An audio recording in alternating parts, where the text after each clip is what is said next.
எனது அன்பு பார்த்தனே, வாழ்வின் ரகசியம் அறிவாயாக. அகிலத்தின் உண்மையான ரூபத்தை உணர்வாயாக. கரை புரளும் கங்கை பிரவாகத்தில் ஒருவன் தன் சிரம் முங்கி எழுவதினால் எதையும் பிராப்தம் பெறமாட்டான். ஆனால் பாவங்களை தொலைத்து நல்வழியை வேண்டி முங்கினால் அவனுக்கு கங்காஜலம் முக்தியை நல்கும். பார்த்தா, சிந்தித்துப் பார் அர்ஜுனா. நீ சங்கடங்களில் உழலப் போகிறாயா, இல்லை சமர்ப்பணத்தால் சமர் செய்யப் போகிறாயா? உண்மையில் மனிதனோடு தொடர்புடையது கர்மங்கள் அல்ல, அந்த கர்மங்களோடு சம்பந்தப்பட்ட ஆசைகளே ஆகும். எவ்வாறு மாதவா? நிகழும் இந்த யுத்தத்தில் நீ வெற்றி மீது ஆசை கொண்டு தோல்வியை தழுவினால் அளப்பரிய வேதனை அகத்தை சூழும். அந்த வேதனை உன்னை ஏனைய காரியங்களை செய்ய தூண்டும். ஆதலால் நீ மறுஜென்மம் எடுப்பாய். ஒருவேளை போரில் வெற்றி பெற்றால் உன்னில் அகங்காரம் ஓங்கும். அந்த அகங்காரம் உன்னில் அகிலத்தை வெல்லும் ஆசையை தூண்டும். ஆதலால் படுகொலைகளைச் செய்வாய், பாவக் கடல்தனில் மூழ்குவாய். சிந்தித்துப் பார். ஒருவேளை நடக்கும் யுத்தத்தில் வெற்றியின் மோகமோ தோல்வியின் பயமோ இல்லாதிருந்தால் யுத்தத்தின் இறுதியில் நீ பெறுவது சுகமா இல்லை துக்கமா? பார்த்தா, சுகமும் அன்று மாதவா, துக்கமும் அன்று. எனில் உன்னுடைய சுகம், துக்கம், வேதனை, நிராசை, அகங்காரத்திற்கு இந்த யுத்தம் காரணம் அல்ல.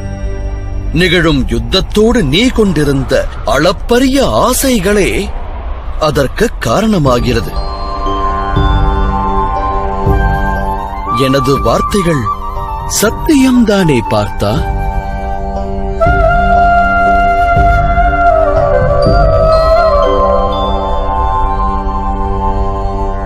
सुख दुखे समे कृत्वा लाभा लाभौ जया जयो ततो युद्धाय युज्यस्व नैवं पापमवाप्स्यसि. அதாவது, சுக துக்கத்தை சமமாய் பாவித்து லாபம் நஷ்டம் வெற்றி தோல்வி பற்றி எண்ணாமல் நீ யுத்தம் புரிந்தால் தனஞ்சயா, நீ என்றும் பாவத்தின் பாகமாக மாட்டாய். இதையே கர்மயோகம் என்று கூறுவர். எவர் சாங்கிய ஞானத்தை பெறுகின்றாரோ அவர் ஒன்றை அறிவார். கூட்டில் குடியிருப்பது ஆத்மா என்று உணர்வார். சரீரத்தின் சுகமான அனுபவங்கள் எல்லாம் மரணம் வரையிலேயே, அதாவது அவை உண்மையல்ல, வெறும் மாயையே. இதை உணர்ந்தால் கர்மயோகியாவது இலகுவாகிவிடுகிறது. ஆனால் மாதவா, காரியபந்தம் நிச்சயம் என்றால் உலக வாழ்வை தியாகம் செய்து துறவரம் மேற்கொள்ளலாம் அல்லவா? அந்த எண்ணத்தினால் விளைந்த விளைவுதான் இந்த யுத்தம் என்று உணர்வாய்.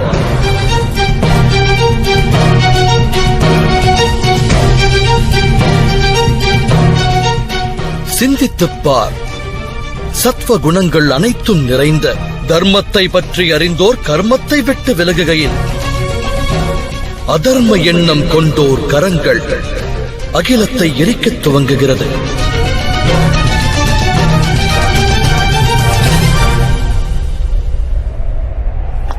அன்று பிதாமகர் தனது சுகத்தை தியாகம் செய்யாது இருந்திருந்தால் அதர்மத்தின் கரம் இன்று ஓங்கி இருக்காது.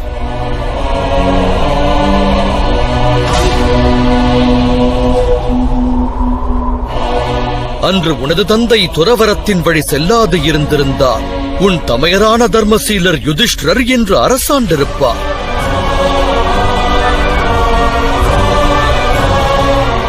அவரது ராஜ்ய பிரஜைகளும் அவரால் தர்ம ஞானத்தை பெற்றிருப்பார்கள். வேதனை தரும் செய்தி ஒன்றை கூறுகிறேன் கேள். சத்வகுணம் நிறைந்தவர்களால் மட்டுமே அகிலமானது நன்மையை பெறும். ஆனால் அவர்கள் அனைவரும் துறவரம் வழி செல்கின்றனர். நதியின் நீர் ஆவியாகி இல்லாமல் போனால் மீதமிருப்பதென்ன? பயனற்ற சேறு மட்டுமே மிஞ்சும். அதுபோலவே சத்வகுண ஞானிகள் அகிலத்தை தியாகம் செய்து விலகிச் சென்றால் தமஸ் குணமானது நிறைந்த அதர்மிகள் அகிலத்தில் நிறைந்து விடுகின்றனர்.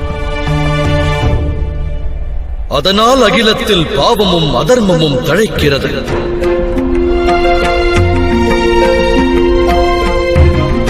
அந்த விசித்திர நிலை உருவாகும் போது கர்மயோகி அகண்ட அகிலத்தை காக்க முன் வருகின்றார். ஒரு கர்மயோகி பலன்கள் ஆசைகளை தியாகம் செய்வார், ஆனால் கர்மங்களை தியாகிக்க மாட்டார். அவரை இந்த அகிலத்தில் வாழ்கின்ற சந்நியாசி எனவும் கூறலாம். நற்காரியங்களைச் செய்பவர், அதன் பலன்களை புறக்கணிப்பவர். கர்மயோகி தான் ஈன்றவரிடத்திலோ உறவினரிடத்திலோ தன் பிரஜைகளிடத்திலோ எந்தவித வேண்டுதலையும் முன்வைக்க மாட்டார். துறவரத்தின் பலன் ஒன்றினை மட்டுமே அவர் பெறுவார். ஆனால் அகிலத்தில் பலனை எதிர்பாராத பணிகளைச் செய்வார்.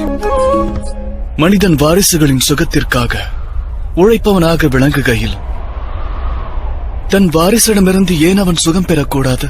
மானிடர் வாரிசுகளுக்காக செய்யும் கர்மங்கள் அனைத்தும் வியாபாரமா அல்லது அன்பா? அன்பு மாதவா. எனில் கர்மத்தின் பிரதிபலன் மேல் இச்சை கொள்வது சரியா? எதிர்கால லாபத்தை சிந்தித்தால் அது வியாபாரமாகும் விஜயா. அதில் அன்பிருக்காது. எந்த மனிதன் தன் வாரிசுகளின் எதிர்காலத்தை நல்முறையில் அமைக்கின்றானோ, தன் வாரிசுகளுக்கு அன்பையும் தர்மத்தையும் எடுத்துரைக்கின்றானோ, அவனுடைய வாரிசு மற்ற மனிதரிடம் அன்பினை வெளிப்படுத்த தவறுவதில்லை. வாரிசுகளின் கர்மம் அடுத்தவரிடம் அன்பை வெளிப்படுத்துவதாகிறது. அவரின் கர்மங்களின் மீது ஈன்றவனுக்கு அதிகாரம் இல்லை எனில் அதன் மீது ஆசை மோகம் கொள்வது எவ்வாறு நியாயமாகும்? இது பற்றி மேலும் ஆழமாய் சிந்தித்தால் அதிவிரைவாக ஒன்று விளங்கும். இந்த புவி வாழ்வில் ஆசையும் விருப்பமும் கொள்ள வேண்டிய எதுவும் இல்லை என்ற உண்மையின் தெளிவு பிறக்கும். சிருஷ்டியே பரமாத்மாவானால், மானிடர் அந்த பரமாத்மாவின் அங்கமானால், அணுவும் அசைவது அவனால் என்ற உண்மையும், ஆத்மாவான மனிதன் ஏதுமில்லை என்பதும் விளங்கும். இதுவே கர்மயோகத்தின் மூல சித்தாந்தம் பார்த்தா.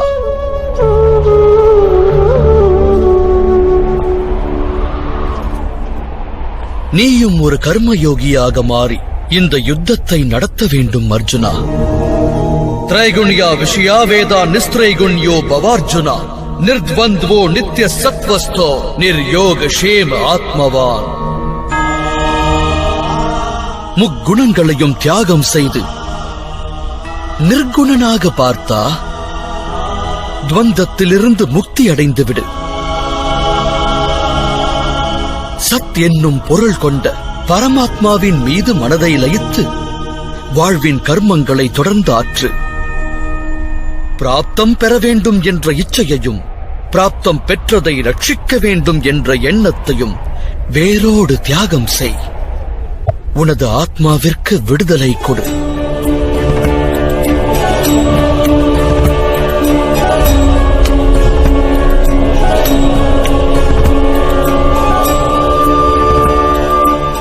உன் நினைவில் நிறுத்து பார்த்தா. கர்மண்யவாதிகாரஸ்தே மா பலேஷு கதாச்சன மா கர்ம பலஹேதுர்பூ மாதே சங்கோஸ்தவ கர்மணி. உனக்கான அதிகாரம் கர்மத்தை நிறைவேற்றுவதேயாகும். பலனானது இறைவனின் கரத்தில் உள்ளது. ஆகையால் கர்மத்தை விட்டு விலகுவதும் உசிதமல்ல, அந்த கர்மத்தின் பலன் மீது ஆசை கொள்வதும் உசிதமல்ல.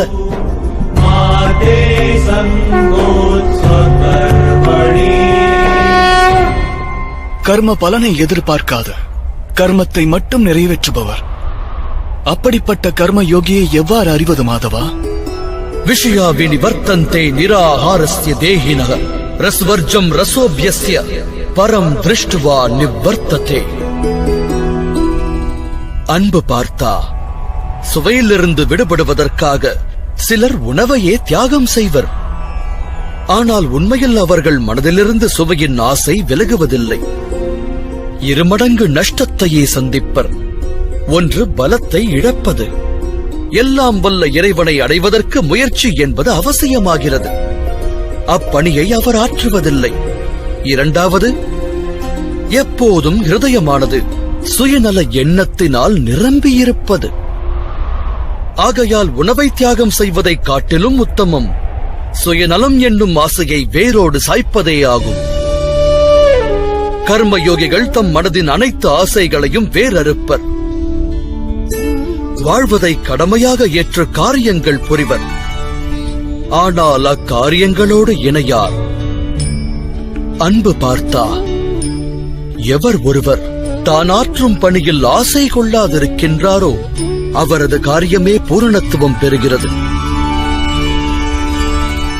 அடைந்த ஒரு தோல்வியினால் ஹிருதயம் வேதனையுற்று துவண்டு விடாது.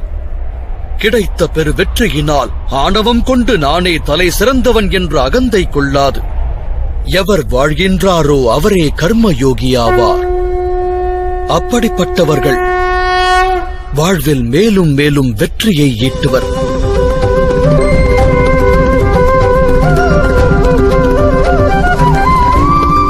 த்யாயதோ விஷ்யான் பும்ஸ சங்கஸ்தேஷு பஜாயதே சங்காத் சஞ்சாயதே காம காமாத் க்ரோதோ விஜாயதே க்ரோதாத் பவதி சம்மோஹ சம்மோஹாத் ஸ்மிருதி விப்ரம ஸ்மிருதி விரும்ஷாத் புத்திநாசோ புத்திநாசாத் பிரணஷ்யதி. பலனை எதிர்பார்த்தால் விருப்பம் தோன்றும். விருப்பத்தின் சுபாவம் யாது? ஆனந்தமின்மையை வழங்குவது. ஆனந்தமின்மையால் குரோதமானது உற்பத்தியாகும். அதோடு குரோதத்தால் மோகம் ஜனனமெடுக்கும். மோகத்தினால் ஒருவன் ஆச்சாரம் நெறிமுறைகளின் ஞானத்தை மறக்கின்றான். ஞானத்தினை இழப்பதால் புத்தி கெடுகின்றது. கேடு விளைவிக்கும் காரியங்கள் செய்ய தூண்டுகிறது. நாளடைவில் அவன் அகிலத்திற்கே சத்ருவாக மாறுகிறான். இறுதியில் அப்படிப்பட்ட மானிடன் முழுமையான வீழ்ச்சியை சந்திக்கிறான்.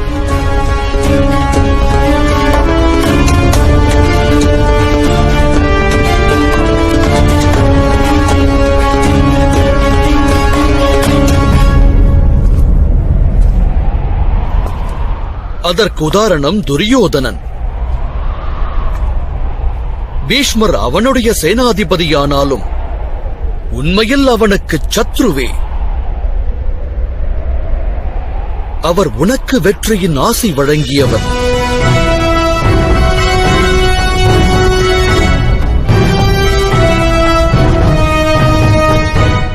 தனஞ்சயா, கர்மயோகம் பிரம்ம வித்தையின் இன்னொரு கட்டமாகும்.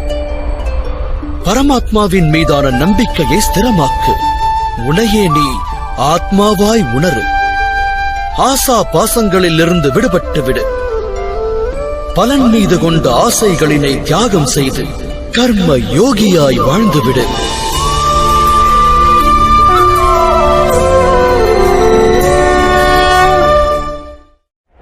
பரமாத்மாவை நினைத்து மனதை ஸ்திரமாக்கி கர்ம யோகியாய் மாறுவதற்கு மார்க்கம் என்ன மாதவா? பார்த்தனே, சாங்கிய யோகத்தின் மூலம் மனிதன் பரமாத்மாவை நிரந்தரமாய் அறிய இயலும். பரமாத்மாவிடம் மனம் லயிப்பதினால் மனிதரின் ஹிருதயத்தில் சமர்ப்பணத்தின் பாவம் உற்பத்தியாகும். அந்த பாவத்தை தான் பக்தி என்று கூறுவர்.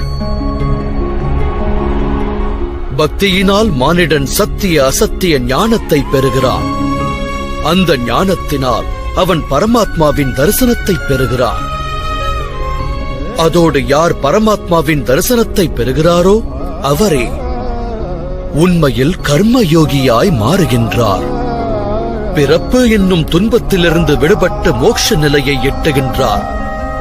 அனைத்து ஆத்மாக்களின் இறுதி லட்சியம் அதுவே. தர்ம பாதையின் இலக்கும் அதுவே ஆகும். ஆனால் பரமாத்மாவின் தரிசனத்தை பெறாது எவ்வாறு சமர்ப்பணம் நல்குவேன் மாதவா?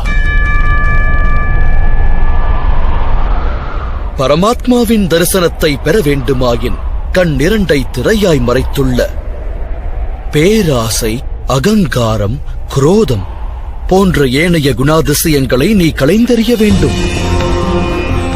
பாதாள இருட்டறையில் வாழும் மனிதன் ஒருவன் சூரிய தரிசனம் பெற வேண்டுமென்றால் அவனிடம் என்ன கூறுவாய்?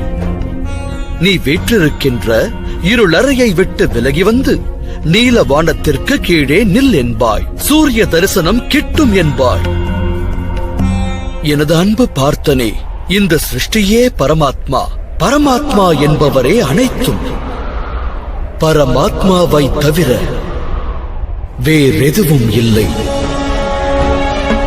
தனது ஆத்மாவின் தரிசனம் பெறுகின்ற ஒருவன் பரமாத்மாவின் தரிசனத்தையும் பெறுகிறான்.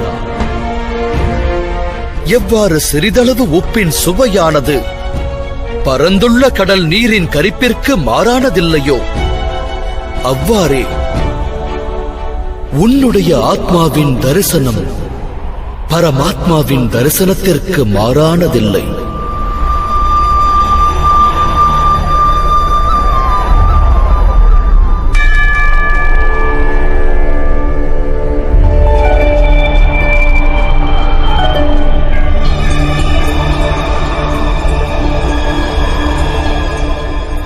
எனில் மாதவா, தாமே பரமாத்மாவா?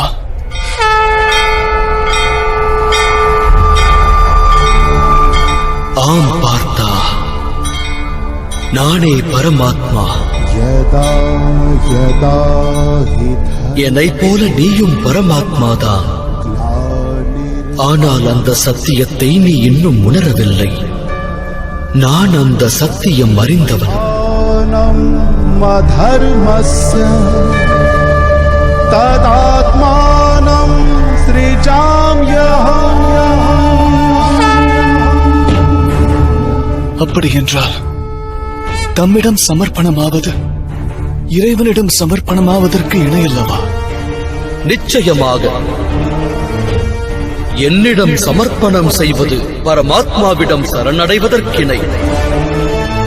சர்வ தர்மான் பரித்யஜ மாமேக் சரணம் வ்ரஜ். ஜகத்தையே தியாகம் செய்து என் சரணங்களில் சரணடை பார்த்தா.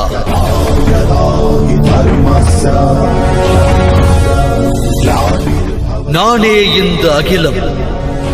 அகிலத்தின் அனைத்து அணுவும் நானாவே.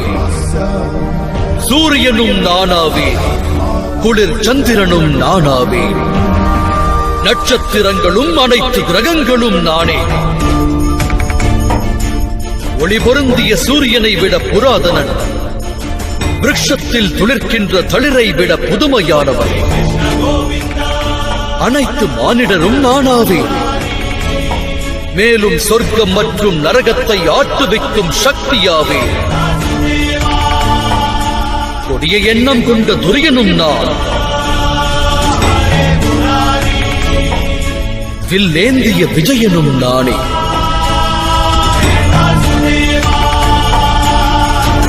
எவ்வாறு இது சாத்தியம் மாதவா? தம்முடைய ஜனனமானது நிகழும் காலத்தில் நிகழ்ந்துள்ளது. எந்த தாயின் கர்ப்பத்தில் ஜனித்தீரோ அந்த தாயானவரும் உயிரோடு இருக்கையில் தாம் எவ்வாறு சூரியனுக்கும் புராதனனாவீர்? நீ சரீரத்தை காண்கிறாய் அர்ஜுனா. நான் எடுத்துரைப்பதோ ஆத்மாவை குறித்து. நான் அநேக ஜனனம் எடுத்தவன் பார்த்தா. பற்பல அவதாரங்களை நான் எனதாக்கியவன். எண்ணற்ற சரீரங்களை ஆடையாக்கி இந்த மண்ணில் புதைத்தவன் நான். இனியும் நான் மேலும் மேலும் ஜனனம் எடுப்பேன்.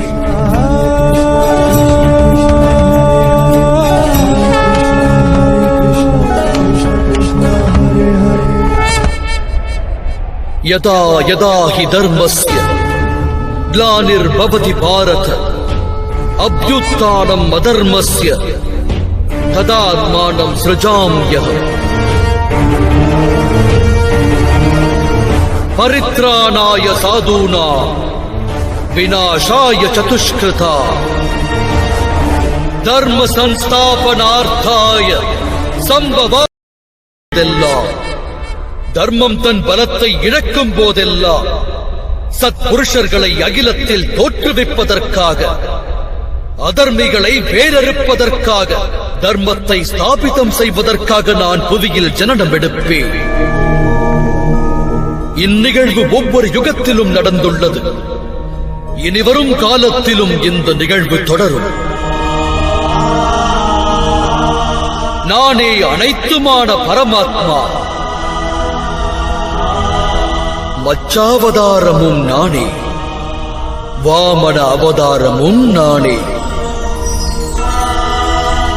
பரசுராமரும் நானாவே, தசரத நந்தன் ராமரும் நானாவே. நானே பிரம்மா விஷ்ணு சர்வேஸ்வரன். அத்துடன் சரஸ்வதி காளி மகாலட்சுமியுமாவே.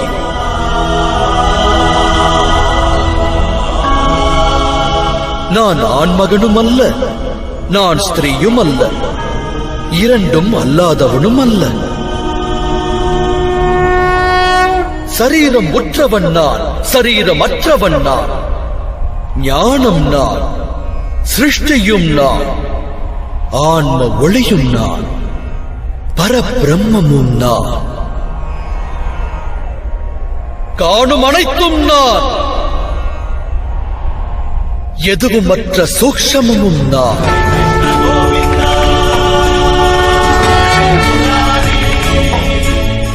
பிறப்பற்றவன் நான், இறப்பற்றவன் நான். ஜகத்தில் வாழும் ஜீவன்கள் அனைத்தும் தலை வணங்கும் சிறப்புற்றவன் நான்.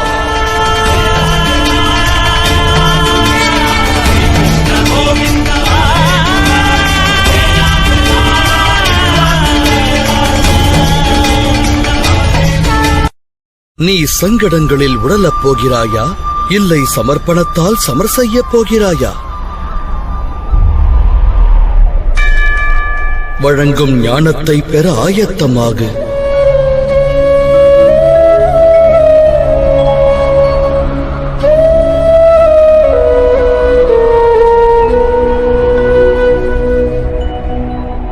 இந்த அகிலம் என்பது யாது பார்த்தா?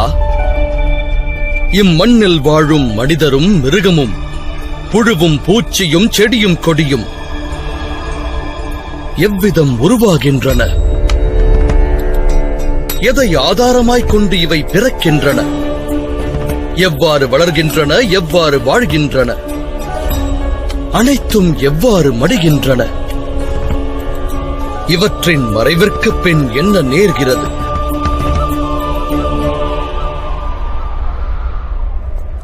அந்த ரகசியம் பற்றி அறிய முற்படு. மனிதனின் தேகம் மண்ணுக்கு சொந்தமானது மாதவா. ஜலமானது சரீரத்தில் ரத்தமாய் பாய்கிறது. வெப்பமே அக்னி, சுவாசமே வாயு. இந்த தேகத்தின் வெறுமை ஸ்தானமானது ஆகாயமாகின்றது. அதாவது நிலம், நீர், வாயு, அக்னி, அதோடு ஆகாயம். இந்த பஞ்சமகா பூதங்களும் சரீரத்தோடு தொடர்பு கொண்டவை.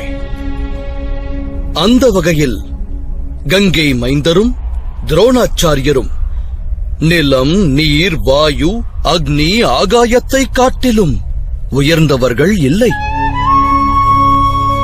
தர்மத்தின் ஞானியும் அதர்மம் புரிபவரும் பஞ்சபூதங்களோடு இணைந்தவர்.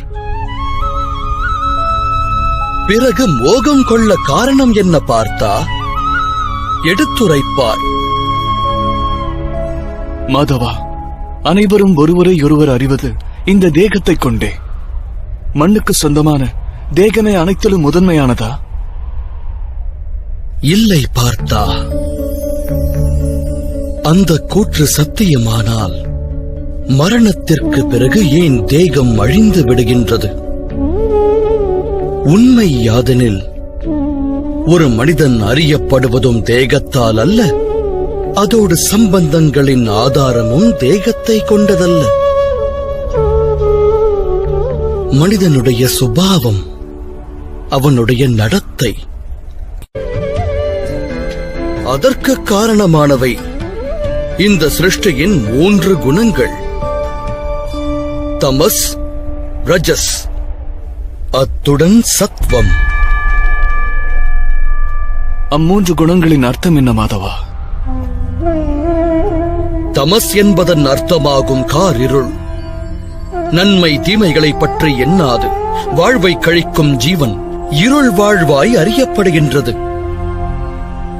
பறவைகளையும் விலங்குகளையும் போல சரீர இச்சைக்காக மட்டுமே வாழும் வாழ்க்கை அது. சத்வம் என்பதன் அர்த்தம் ஞானம் என்னும் ஒளியாகும். ஒரு மனிதன் ஒவ்வொரு சூழலிலும் தர்மம், சத்தியம் மற்றும் குல வழக்கத்தை அனுசரித்து செயலாற்ற முற்பட்டால் அந்த வாழ்வு சாத்வீக வாழ்க்கை என்று அறியப்படும். இவ்விரு நிலைகளுக்கும் நடுவிலும் ஒரு நிலை உள்ளது. அதில் உள்ளவன் ஞானமும் கொண்டிருப்பான், ஹிருதயம் மற்றும் சரீரத்தின் ஆசைகளால் பிணைக்கப்பட்டும் இருப்பான். அதுவே ரஜஸ் நிலை. அந்நிலையில் வாழ்பவர்கள் ஹிருதயத்தில் ஆசையும் மோகமும் கொண்டிருப்பார்கள். தமஸ், ரஜஸ் மற்றும் சத்வ குணங்களின் குறை நிறை நிலைகளோடு உருவாவதே மனிதனுடைய சுபாவமாகிறது. பார்த்தா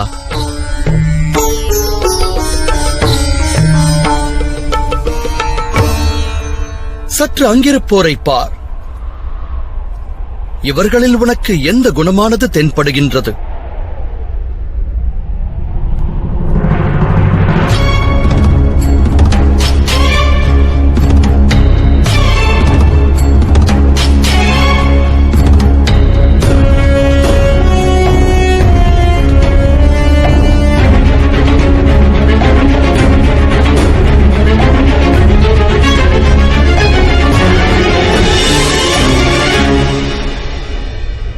யுவராஜன் துரியோதனன் தர்மம் பற்றி அறிந்தவன், ஆனால் பின்பற்ற மறுத்தவன்.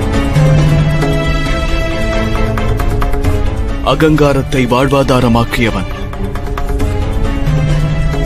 தமஸ் எனும் குணம் அவனுள் மிக குறைந்து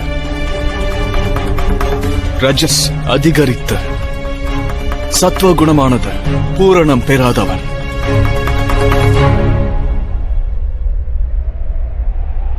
இன்னொரு புறம் இருப்பவன் இளவரசன் துச்சாதனன். எப்போதும் தமையனுடைய ஆணைக்கு மறுவார்த்தை பேசாத சிறமேற்கொள்பவன். அப்படியென்றால் இவன் தமசை சேர்ந்தவன். கங்கை மைந்தர் குறித்தும் ஆலோசி விஜயா. சத்வ குணம் கொண்ட அவர் தமசோடும் இணைந்தவர், அகங்காரமற்றவர். இருப்பினும் பழமையான தர்மம், பழமையான குல வழக்கங்களோடு பின்னி பிணைந்தவராவார். இன்னலெனும் நிலை உருவானாலும் தன்னிலையை மாற்றாமல் வாழ்ந்தவர். துரோணாச்சாரியரையும் பார். ஞானம், அகங்காரம் இரண்டையும் கொண்டவர். ஞானம் இவருக்கு முக்தியை நல்க எண்ணியது, ஆனால் கொண்ட அகங்காரம் இவருக்கு முக்தியை தர மறுத்தது. முக்தியை நல்க எண்ணியது, ஆனால் கொண்ட அகங்காரம் இவருக்கு முக்தியை தர மறுத்தது.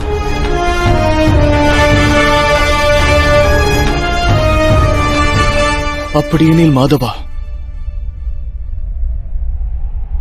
ஒருவேளை இந்த மூன்று குணங்களோடுதான் ஜீவன்கள் பிணைந்துள்ளதென்றால் ஜீவன்களின் சுபாவம் ஏன் முன்பே நிச்சயிக்கப்படுகின்றது? சிங்கம் மானை கொல்லும், மானானது சிங்கத்திடம் ஏன் பயம் கொள்ளும்?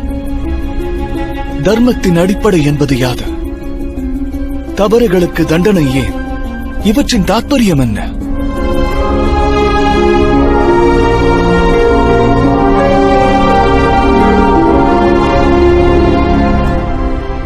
உத்தமமான கேள்விகள் பார்த்தா. ஆனால் முதலில் மானிடன் யார் என்பதை நீ அறிவது அவசியம்.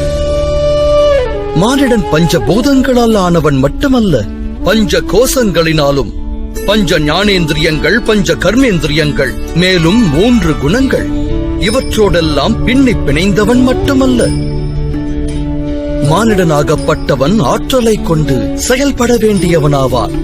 அதற்கு சக்தி அவசியமாகிறது. அந்த சக்தியை கொண்டே அவன் செயலாற்றுகிறான். எனில் மனிதனாகப்பட்டவன் அதைக் கொண்டு உயருகிறானா? இல்லை பார்த்தா. மானிடன் தான் பெறும் சக்தியோடு அவன் அடையப் பெறுகின்ற பெரும் மகத்துவம் ஸ்தூல சரீரம். 24 வஸ்துக்களால் ஆன மனித எந்திரத்தில் வாசம் செய்வதுதான் புருஷ், அதாவது சூக்ஷ்மம் எனப்படுகிறது. அதையே ஆத்மா என்று அழைக்கின்றனர். அந்த சூக்ஷ்மமும் ஸ்தூலமும் ஒன்றிணையும் போது, அதாவது பரமாத்மாவின் அம்சம் ஆத்மாவாக தேகத்தில் வாசம் செய்கையில் மானிடன் ஜீவிக்கத் துவங்குகிறான். ஆத்மா என்பது என்ன கேசவா? அதை அறிவதற்கு உபாயம் என்ன? மனிதன் எவ்வாறு ரதத்தை உபயோகிக்கின்றானோ அதுபோல ஆத்மா சரீரம் என்னும் இந்த எந்திரத்தை உபயோகிக்கின்றது. சரீரத்தோடு இருப்பதால் சரீரத்தின் சுக துக்கங்களை அனுபவமாய் பெறுகிறது. ஆனால் ஆத்மா சரீரமல்ல பார்த்தா. சரீரமானது அழிவிற்கு உட்பட்டது. எனினும் ஆத்மாவிற்கு என்றும் அழிவென்பது இல்லை. நேனம் சிந்தந்தி சஸ்திராணி நேனம் தகதி பாவக ந சேனம் கிளேதயந்த்யாபோ ந சோஷ்யதி மாருதா. ஆத்மாவை அஸ்திரங்கள் கொண்டு வீழ்த்த இயலாது. அக்னியை கொண்டு அதை எரிக்கவும் இயலாது. ஜலம் அதை மூழ்கடிக்க இயலாது. வாயுவினால் அதனை உலர வைக்கவும் இயலாது. ஆத்மா மனித தேகத்தில் வாசம் செய்தாலும் அமரத்துவமானது. நா அன்யதே அந்யமானே ஷரீரே. பார்த்தா, சரீரத்தை மாய்ப்பதென்பது இயலும், ஆனால் ஆத்மாவை மாய்ப்பதென்பது இயலாத காரியம் தனஞ்சயா. ஆத்மா எங்கும் நிறைந்தது, நிலையானது, ஸ்திரமானது, அழிவில்லாதது. மானிடன் பழைய வஸ்திரங்களை களைந்து புதிய வஸ்திரங்களை அணிவான். அதுபோலவே ஆத்மா பழைய தேகத்தை துறந்து மீண்டும் மீண்டும் புதிய தேகத்தில் பிரவேசிக்கிறது. ஆனால் மாதவா, நான் அகிலத்தின் அனுபவத்தை என்னுடைய இந்த சரீரத்தை கொண்டே அறிகிறேன். என்னை பற்றியே அறியாத நான் எவ்வாறு ஆத்மாவை பற்றி அறிவேன்? உன்னை நீயே ஆத்மரூபமாக காண்பதென்பது இயலாத காரியமல்ல பார்த்தா. வாய்ப்பேச இயலாதவர் வாழ்கிறார், பார்வையற்றவரும் வாழ்கிறார், கை கால் செயலற்றவர்களும் இந்த உலகத்தில் வாழ்கிறார்கள். உணர்வாயாக, சரீரம் என்பது மனிதனல்ல. தன் உணர்வை இழந்த மானிடரும் மூர்ச்சையாகி விடும் மானிடரும் உயிரோடு இருப்பார்கள். இது ஒன்றை தெளிவாக்கும். மானிடருடைய உணர்வுகள் என்பதும் சரீரத்திற்கானதல்ல.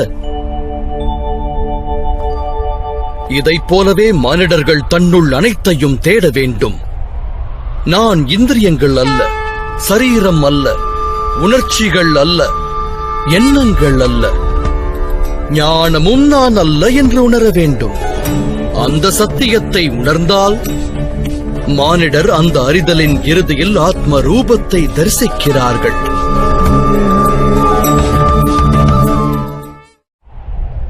ஆத்மாவின் கடமை யாது மாதவா? பரபிரம்மத்தின் பங்களிப்பின் போது சூக்ஷ்மம் மற்றும் ஸ்தூலம் உருவாகும். அப்போது சூக்ஷ்மமானது, அதாவது பரமாத்மாவின் அம்சம் ஆத்மாவாகி ஸ்தூலத்தின் ஒவ்வொரு வஸ்துவிலும் வாசம் செய்யத் துவங்கும். அந்த ஆத்மாவை மோகமெனும் கார் இருளானது சுழத் துவங்கும். அந்த மோகமெனும் கார் இருளை சுயமாக கிழித்தெறிந்து தான் பரமாத்மாவின் அங்கம் என்று உணர்வதே ஆத்மாவின் கடமையாகிறது. ஆத்மாவுடைய லட்சிய பயணமாகிறது. ஆனால் மாதவா, ஆத்மா பரமாத்மாவின் அம்சமானால் முன்னேற்றமும் வீழ்ச்சி என்பதும் பரமாத்மாவின் செயல்தானா? சேற்றில் கிடக்கும் மாணிக்கமானது தன் பொலிவினை நல்காது. அதுபோலவே ஸ்தூல சரீரத்தின் 24 பண்புகளில் விழுந்த ஆத்மா தான் பரமாத்மாவின் அம்சம் என்பதை அறியத் தவறுகிறது. அதுபோன்ற ஆத்மாக்கள் தன் தேகமே அனைத்தும் என எண்ணுகின்றன. தான் தேகத்தை கடந்தது என்ற சத்தியத்தை அறிவதில்லை. சரீரத்திற்கு தோன்றும் சுகம், துக்கம், அனைத்து விதமான உணர்வின் அனுபவங்களையும் அது தன்னுடையது என்று ஏற்கத் துவங்குகிறது. எதிர்த்து நிற்கும் முயற்சியை மேற்கொள்வதில்லை.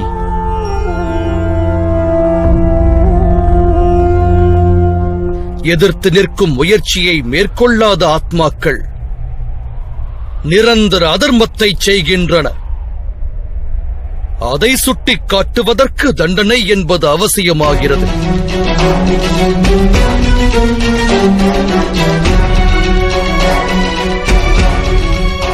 ஒரு தத்துவத்தை அறிவாயாக பார்த்தா, நீ என்பது சரீரம் அல்ல, நீ ஒரு ஆத்மா என்பதை உணர்.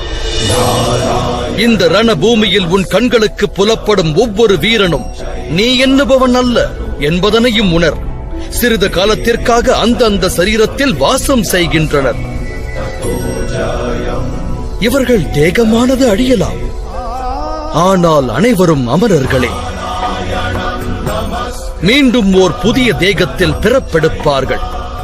தன்னை சுத்தாத்மா என்னும் ரூபத்தில் அறியாதவரை, அதர்மத்தை அடியோடு தியாகம் செய்து தர்ம நிலையை எட்டாத வரையில் அந்த ஆன்மாக்களின் பிறப்பெடுத்து மரணிக்கும் பணி தொடரும்.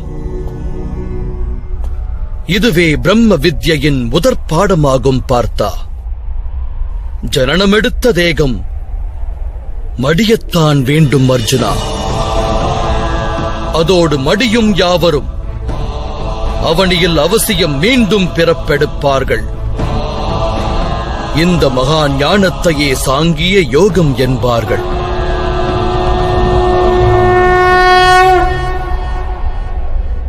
தர்மம் அதர்மம் இவ்விரண்டும் என்ன மாதவா?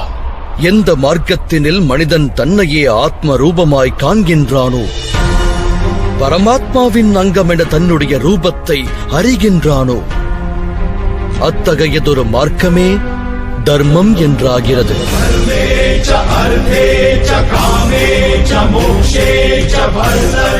எப்போதும் மானிடன் தன்னை பரமாத்மாவின் ஒரு அம்சம் என்று அறிகின்றானோ, அப்போது அவனுள் ஒரு அனுபவம் தோன்றும். இந்த சிருஷ்டியே பரமாத்மா எனவும், அந்த பரமாத்மாவே சிருஷ்டி எனவும் அறிவான். சிருஷ்டி மற்றும் பரமாத்மாவில் பேதங்கள் இல்லை.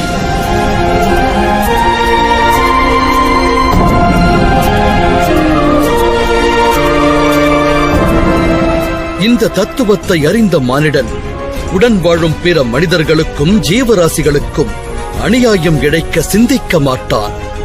ஏனெனில் அவன் அடுத்தவரை நிந்திப்பதால் அந்த நிந்தனை அத்தேகத்திற்கானதல்ல, பரமாத்மாவின் அங்கமான இன்னொரு ஆத்மாவிற்கென்று அறிவான். ஒரு மனிதனுக்கு வேதனை ஏற்படுமாயின் அகிலம் அனைத்தும் அதை அனுபவிக்கின்றது என்று பொருளாகிறது.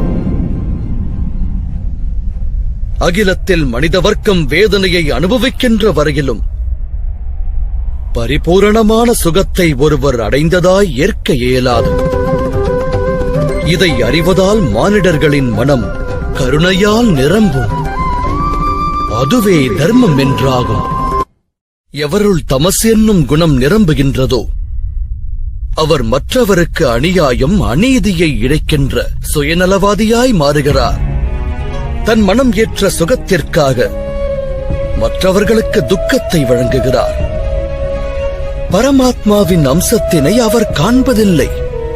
அப்படியென்றால் அதர்மம் பரமாத்மாவிலிருந்து ஒருவரை விலக்கி வைக்கும் மார்க்கமாகிறது. எனில் அதர்மம் என்பது அறியாமையின் இன்னொரு பெயரா? அப்படியென்றால் அறியாதவன் மீது தயை காட்டுவதே நியாயம், தண்டனை நியாயமாகாதே.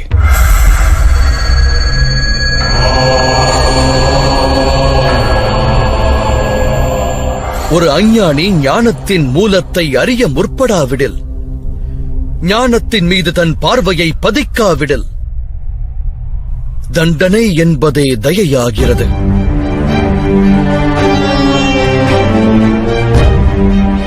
அது அவனுக்கும் மற்றவருக்கும் நன்மையை விளைவிக்கும் பணி.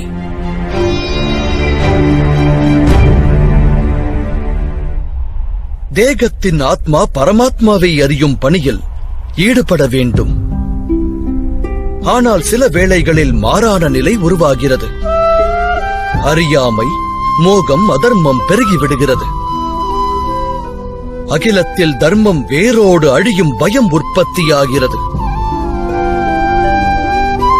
அகிலத்தில் தர்மம் அழியும் நிலை ஏற்பட்டால் சத்மார்க்கத்தை நல்கும் கருணையும் சத்தியமும் காணாமல் போகிறது.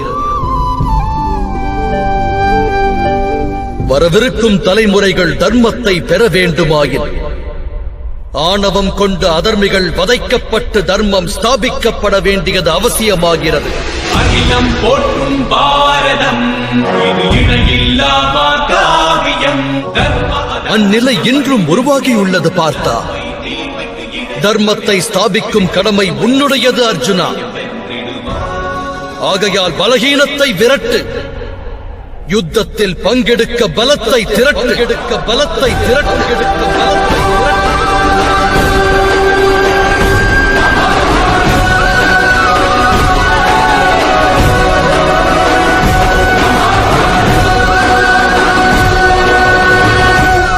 என்னுடைய இரு கரம் கொலைகளை புரிந்தால், நான் மற்றவர் உயிர்களை பறித்தால், அது என்னுள் உள்ள கருணை அழிவதற்கு இணையல்லவா? ஒருவேளை தர்மத்தின் ஆதாரம் கருணை என்றால், என்னுடைய ஆத்மா அதர்மத்தின் வழி செல்வதாகாதா?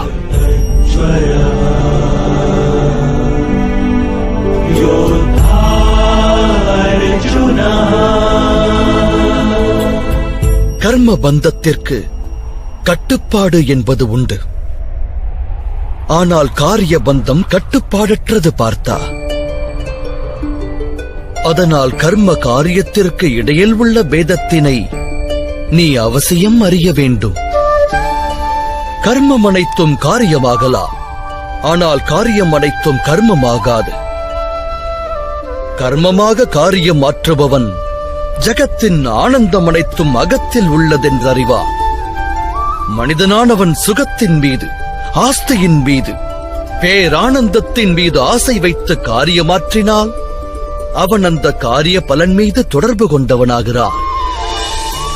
எப்போது ஒரு கர்மம் பலன் ஆசையால் ஆற்றப்படுகிறதோ அதை சகாம கர்மயோகம் என்று கூறுவர். எப்போது ஒரு கர்மமானது பலன் மீது ஆசை கொள்ளாது ஆற்றப்படுகிறதோ அதை நிஷ்காம கர்மயோகம் என்பர். இக்காரணத்தால் தான் மீண்டும் மீண்டும் பிறக்கும் நிலை உருவாகிறது. உண்மையில் மனிதனோடு தொடர்புடையது கர்மங்கள் அல்ல, அந்த கர்மங்களோடு சம்பந்தப்பட்ட ஆசைகளே ஆகும். சரீரம் உற்றவன் நான், சரீரமற்றவன் நான். பிறப்பற்றவன் நான், இறப்பற்றவன் நான், சகல ஜீவனும் வணங்கும் சிறப்புற்றவன் நான். கிருஷ்ணனின் மகிமையும் கீதையின் பெருமையும் ஒன்றாக சங்கமிக்கும் புண்ணிய காவியம்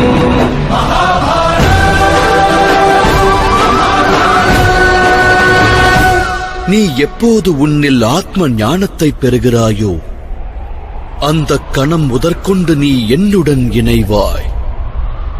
என் அங்கம் எனும் எண்ணம் உன்னில் தோன்றி அனைத்தும் பரந்தாமன் என்னும் உண்மையை உணர்வாய். ஆனால் அந்த நிலையை நீ அடைய வேண்டுமாயின்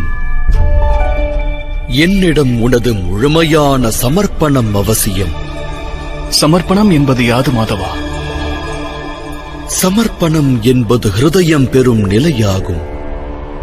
மனிதன் தன்னுடைய அனைத்து சங்கல்பங்களையும் தியாகம் செய்ய வேண்டும். சுயமாக எந்த ஒரு நிர்ணயங்களையும் எந்த முடிவையும் எடுத்தலாகாது. இறைவனால் இடப்பட்ட காரியம் எதுவோ அதனை மட்டுமே அவன் ஆற்றுவான். உண்மையில் சமர்ப்பணம் என்பதன் அர்த்தம் ஒருவன் தன்னையும் தனது மனதையும் தன் அறிவையும் ஞானத்தையும் இச்சைகளையும் ஆசைகளையும் தன் எண்ணங்களையும் தன்னுடைய சகலத்தையும் இன்னொருவரிடம் அர்ப்பணிப்பதே ஆகும். அப்படிப்பட்ட சமர்ப்பணத்தையே பக்தி என்று கூறுவர்.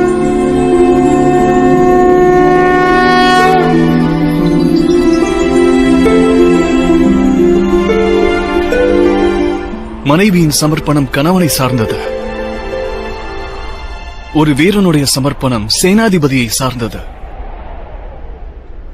ஒரு சீடனுடைய ஹிருதயத்தில் குருபக்தி நிறைந்திருக்கும்.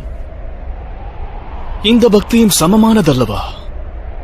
இதனால் இறைவனது பிராப்தம் கிட்டுமா? கெட்டாது பார்த்தா. மனிதன் யாரிடம் தன்னை சமர்ப்பிக்கின்றானோ அவர்களின் ரூபமாகவே மாறுகிறான். அவனுடைய மனதினில் சந்தேகங்களோ வேறு கேள்விகளோ பிறப்பெடுக்காது. ஒருவன் துஷ்டனிடம் சமர்ப்பணம் செய்தால் அவனாற்றும் காரியங்களும் கேடினையே விளைவிக்கும். கர்ணன் நல்வழியான தர்மம் பற்றி அறிந்திருந்தும் சூதாட்ட மண்டபத்தில் பாஞ்சாலியை அவதூறு கூறினார். 5 ஆண்களை விவாகம் செய்த பெண்ணொருத்தி பேசி என்று அழைக்கப்பட வேண்டியவன். அதற்கு காரணம் அவன் துரியோதனனிடம் தன்னை சமர்ப்பணம் செய்ததே ஆகும். இந்த யுத்தத்தில் அவன் தண்டிக்கப்படப் போவது அவனுடைய ஜனனத்தின் காரணத்தினால் அல்ல. அதற்கு மாறாக தன்னை ஒரு துஷ்டனிடம் சமர்ப்பணம் செய்ததால் தண்டிக்கப்படுவான். ஆகையினால் தனஞ்சயனே, இறைவனிடம் சமர்ப்பணம் என்னும் பக்தியை வெளிப்படுத்து. சத்தியம் என்னும் ஆடையை உடுத்து உன்னுடைய காரியங்களை தர்மம் எனும் நெறிப்படி செலுத்து. உன்னுடைய ஹிருதயத்தில் உள்ள சந்தேகங்கள் அனைத்தையும் விடுத்து உன் சிந்தையை விந்தையானவரிடம் ஸ்திரமாய் அளித்து வேண்டியதை செவ்வனே நடத்து. பதிபக்தி, குருவிடம் பக்தி, மித்திர பக்தி, இவ்வாறு அநேக பக்திகள் உள்ளன பார்த்தா. ஆனால் அனைத்திலும் சிறந்த பக்தி ஒன்றே, இறைவன் தாழ்பணியும் இறை பக்தி.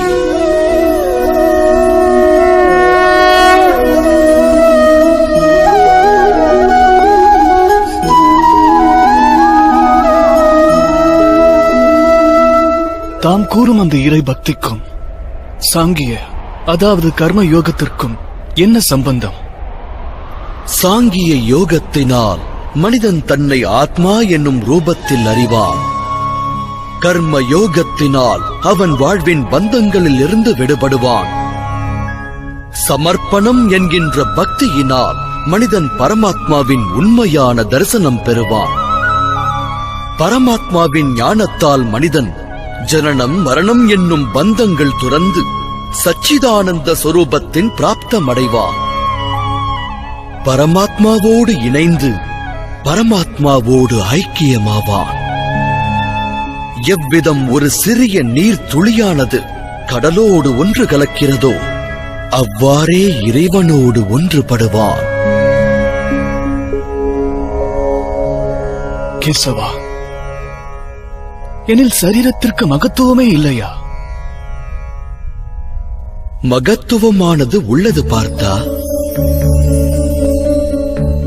சரீர நிலையில் இருக்கும் போதே மனிதனுக்கு பரமாத்மாவின் தரிசனம் கிட்டுகிறது. மரணத்திற்கும் மறு ஜனனத்திற்கும் இடையில் உள்ள காலத்தில் ஆத்மாவின் ஞானத்தில் விருத்தியானது ஏற்படாது. ஜனனத்தின் மூலமாக அனுபவம், ஞானம், எண்ணம், பக்தியினை கொண்டே ஆத்மா மேன்மையான நிலையை எட்டுகிறது. ஆத்மா தன்னிலை மாறி நன்னிலை பெற அது சரீரத்தில் நிலை கொள்ள வேண்டியது அவசியம்.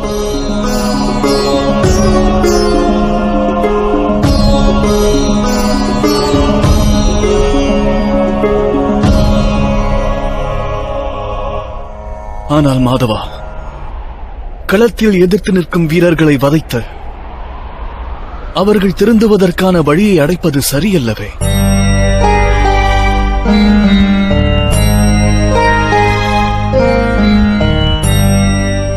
உன்னுடைய சத்துருக்கள் தர்மத்தை அடியோடு மறந்தனர் பார்த்தா. அதர்மமே அவர்கள் சுபாவமாகிவிட்டது. இனி அவர்கள் திருந்துவது நடவாத ஒன்று.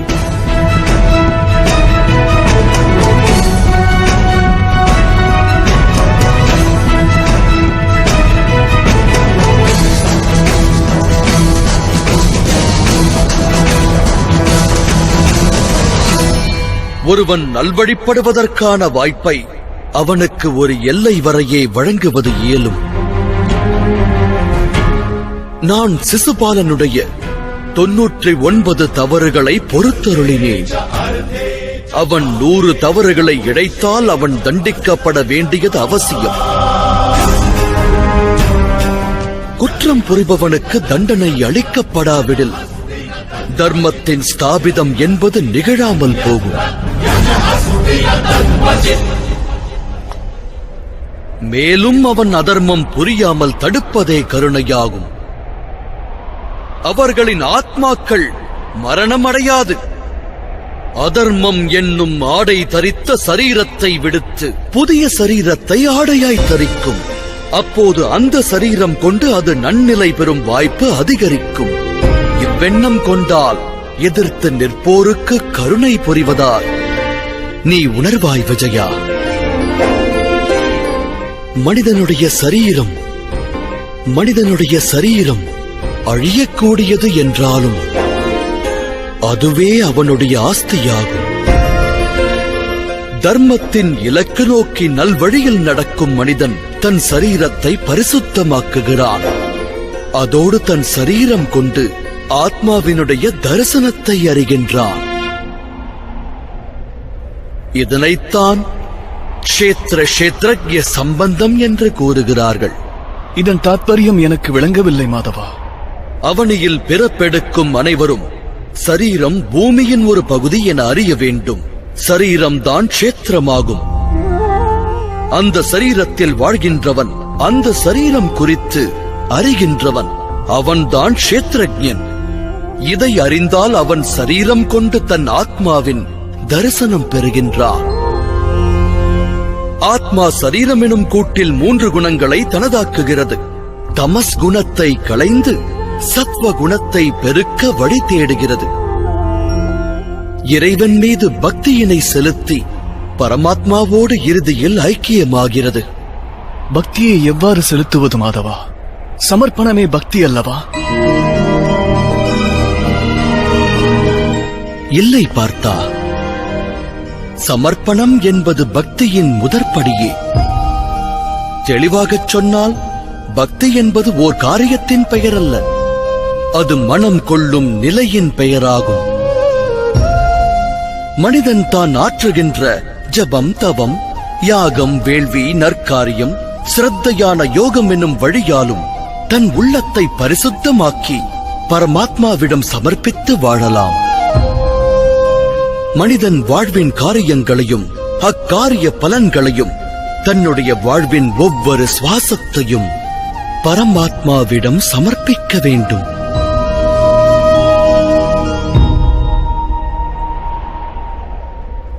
பக்தி என்பது மனதின் நிலை என்றால் ஜபம், தவம் இவற்றின் மகத்துவம் என்ன மாதவா? இன்று சுத்தமாக்கப்பட்ட ஒரு பாத்திரம் நாளை மீண்டும் அழுக்காவது போல் ஜகத்தில் வாழும் மனிதர் மனம் அவ்வப்போது பரமாத்மாவிடமிருந்து விலகிச் செல்கிறது. அக்காரணத்தினால்தான் ஜபம், தவம், மேலும் யோகம் போன்ற நற்காரியங்களால் ஜீவனானது பரமாத்மாவிடம் சரணடைந்தது என்பதை ஒருவன் சுயமாய் அறிதல் அவசியமாகிறது. கங்கை நதியினில் ஸ்நானம் செய்தேன் என்பது மகத்துவமாகாது. ஸ்நானத்தினால் பெறும் ஞானமே பெரிது. பக்தி யோகத்திற்கு வழி ஒன்றுதான் பார்த்தா. மானிடர்கள் பரமாத்மாவிற்கு தம் வாழ்வை அர்ப்பணித்து இறைவனை எண்ணி பக்தியை பெருக்குவது. சத்வ குணத்தால் யுகத்தின் சம்பத்தியை பாதுகாப்பதும் அவசியமாகும். சத்துவகுண சம்பத்தி, அதன் அர்த்தம் என்ன மாதவா? அஹிம்சா, சத்தியம், குரோதஸ்தியாக, சாந்திர், பைஷுனம்.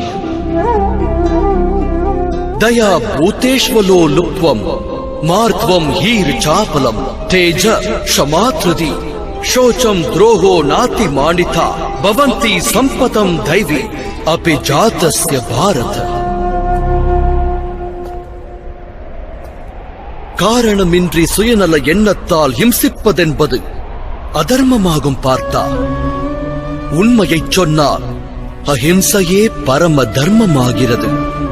அந்த தர்மச் செயலோடு சத்தியம், குரோதமற்ற செயல், தியாகம், மனதின் அமைதி, நிந்திக்காது இருத்தல், தயை, பாவம், சுகத்தை நோக்கி ஈர்க்கப்படாதிருத்தல், காரணம் இன்றி காரியம் புரியாமல் இருத்தல், தேஜஸ், மன்னிப்பு, தைரியம், சரீரத்தின் பரிசுத்தம், தர்மத்திற்கு துரோகமாற்றாதது, ஆணவத்தை துறப்பது, இது போன்ற குணங்கள் சத்வகுணி சம்பத்தி என்ற நற்குணங்களாக அறியப்படுகின்றன.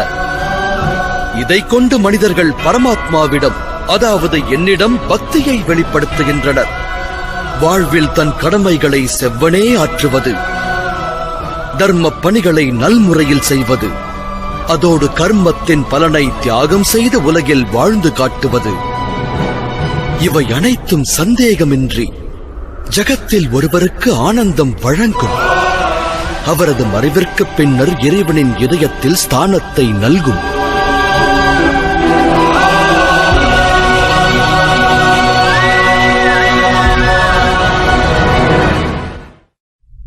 தம்முடைய ரூபம் யாது மாதவா? சாங்கிய யோகத்தின் மூலமாக நான் ஒன்றை அறிந்தேன். நான் ஒரு ஆத்மாவாவேன், அமரனாவேன். அழியும் இத்தகு சரீரத்தில் சிறிது காலம் வசிக்கவே இங்கு வந்தேன். கர்ம யோகத்தின் மூலமாக மற்றொன்றையும் அறிந்தேன். கர்மத்தின் பலனை தியாகம் செய்து கடமையினை மட்டும் ஆற்றுவது. அதனால் வாழ்வில் ஆனந்தம் மற்றும் வெற்றியை பெற இயலும். பக்தி யோகத்தின் மூலமாக தம்மிடம் அளித்த சமர்ப்பணத்தின் மகத்துவம் அறிந்தேன்.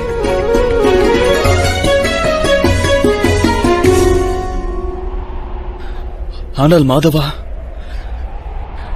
தாம் என்னிடத்தில்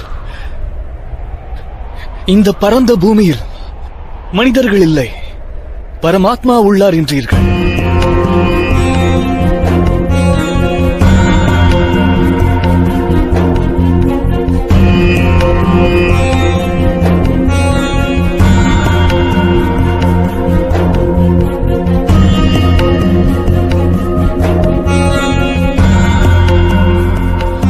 ஆனால் இப்போதும் எனக்கு இங்கு மனிதர்களே தென்படுகின்றனர். பரமாத்மா எங்கே மாதவா?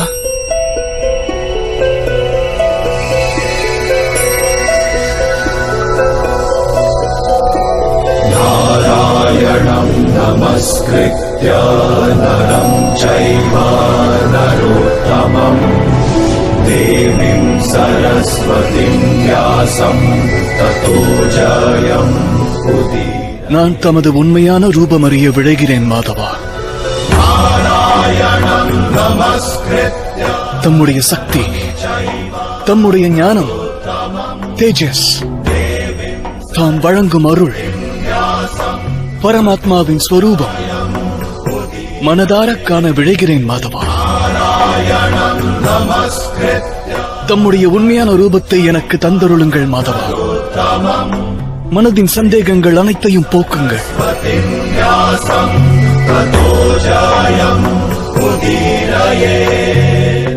தரிசனம் தந்தருளுங்கள் மாதவா.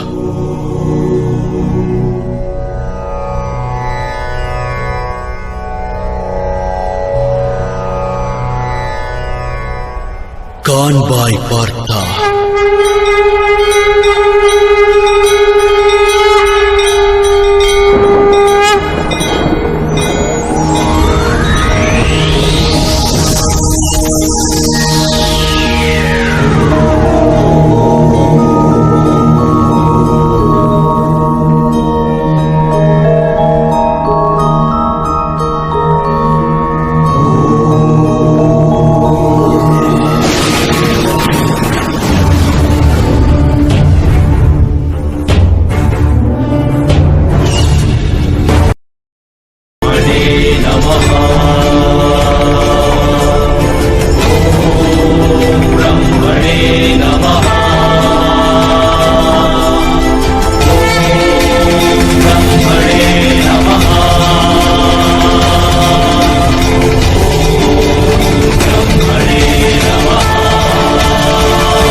சாங்கிய யோகத்திலிருந்து கர்மயோகம், கர்மயோகத்திலிருந்து பக்தி யோகம், பக்தி யோகத்திலிருந்து கர்ம யோகத்தை பிராப்தம் பெறுவார்கள். என்னுடைய விஸ்வரூப தரிசனத்தை பெறுவதே உண்மையான ஞானமாகும் அர்ஜுனா.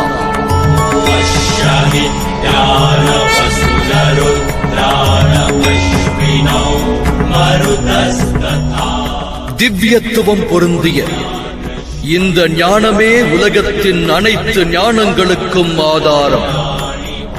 இந்த ஞானமே முக்தியை வழங்க வல்லது. மகத்துவம் வாய்ந்த தேவர்களும் காண இயலாத திவ்ய காட்சியை, எனது விஸ்வரூப தரிசனத்தை நான் உனக்கு வழங்குகிறேன்.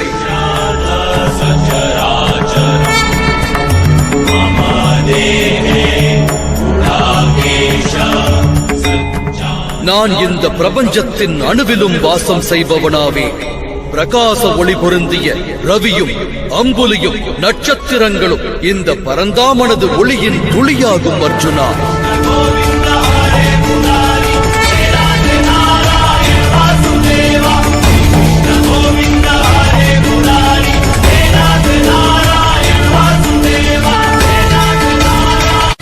நீங்கள் பார்த்துக் கொண்டிருப்பது உங்கள் விஜய். நானே சத்தியம், நானே பரிபூரணம். முதலும் நானாவே, முடிவும் நானாவே. அக்ஷரங்களில் ஆகாரம், வேதங்களில் சாமவேதம். தேவரில் இந்திரன் நான், புரோகிதரில் பிரகஸ்பதி நான், யட்சரில் குபேரன், ருத்ரனில் சங்கரன், வசுக்களில் அக்னி நான், பர்வதங்களில் மேரு, அதோடு மகரிஷிகளில் பிருகு. துவனியில் ஓங்காரம் நான், யஜ்ஞத்தில் ஜபமும் நான், விருக்ஷங்களில் பவித்திர அரசமரம். அடையும் அனுபவங்கள் நான், அறிவும் நான், சாந்தம் அதோடு பொறுமை, உக்ரமும் நான். கீர்த்தி அனைத்தும் நான், கந்தர்வரில் சித்திரரதன் நான், தேவரிஷியில் நாரதர் நான், மாமுனிவரில் கபிலர் நான். அசுவங்களில் உச்சை ஸ்ரவம், வேழங்களில் ஐராவதம், விலங்குகளில் வீரகேசரி, பக்ஷிகளில் கருடன், மாந்தருள் வேந்தன், ஆயுதங்களில் வஜ்ரம் நான். பசுக்களில் காமதேனு நான், சர்ப்பங்களில் வாசுகி நான், 5 தலை சேஷனும் யம தர்மனும் நான். பொழியும் வருணன் நான், தடை தகர்க்கும் வாயுவும் நான். இறைவன் ராமர் நான், பவித்திர கங்கை நான். பரந்த சிருஷ்டியின் துவக்கம் தொடர்ச்சி அடக்கமும் நான். பிரம்ம வித்தை, மகாகாலன், பிரம்மதேவரும் நான். தவம், தானம், பெரும் புகழ், ஸ்திரம் நான். நியாயம், நீதி, தண்டனை, மரணம், அத்துடன் தத்துவ ஞானமும் நானே. வாசுதேவன் நான், அர்ஜுனன் நான், வேத வியாசன் நான். நானற்றதென அகிலத்தில் எதுவும் இல்லை. என்னுள் உறையும் பேராற்றலில் ஒரு சிறு ஆற்றல் மட்டுமே தரணியை தாங்கியுள்ளது என்னும் தத்துவத்தினை உணர்வாயாக அர்ஜுனா. அவனியில் காட்சி தரும் அனைத்தையும் அழிக்கும் உருவமாய் நிற்கிறேன்.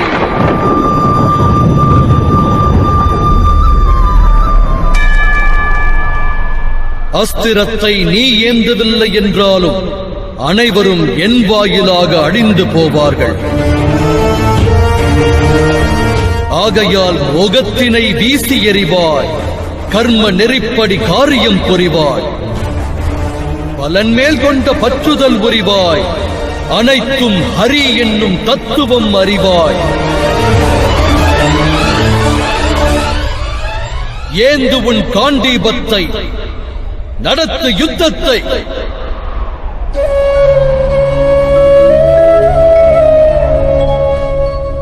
அன்பு மாதவா, மதுசூதனா, என் ஹிருதயத்தில் இருந்த சந்தேகத்தை அழித்த கேசவா,